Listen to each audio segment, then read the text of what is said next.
প্ৰথমতে ভাৰতীয় আছিলে তাৰ পিছত তেওঁ দুইটা সন্তানকে এখন বিদেশী ৰাষ্ট্ৰৰ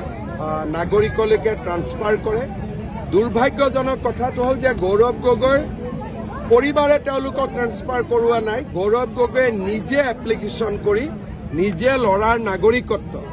ভাৰতৰ পৰা আন এখন বিদেশী ৰাষ্ট্ৰলৈকে ট্ৰান্সফাৰ কৰিছে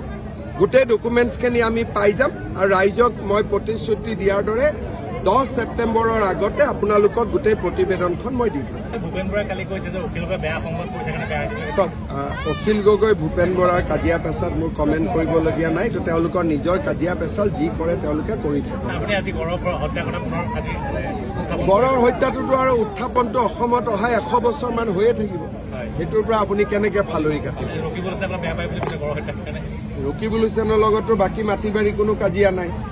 তেওঁৰ দিনত গড় হত্যা চলি আছিল আমি বন্ধ কৰি দিলো সেইটো কাৰণে তেওঁ আমাক বেয়া পায় অখিল গগৈ কৈছে আপোনাকে বিজু হাজৰিকাৰ পানী খুৱাই দিব পাৰে বোলে ভালে হ'ল পানীহে খুৱাব মদটো নোখুৱাই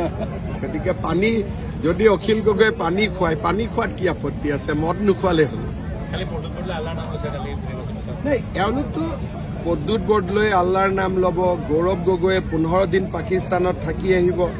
এওঁলোক লাহে লাহে মানুহৰ ওচৰত এক্সপ'জ হৈ আছে পদ্যুৎ বৰদলৈ আল্লাৰ নাম ক'লে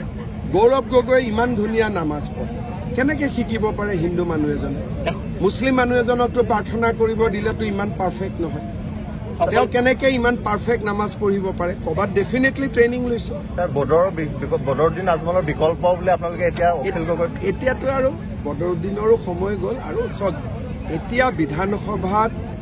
যি ধৰণে ইলেকশ্যন হ'ব সিটবিলাক যেনেকৈ নতুনকৈ নিৰ্ধাৰণ হৈছে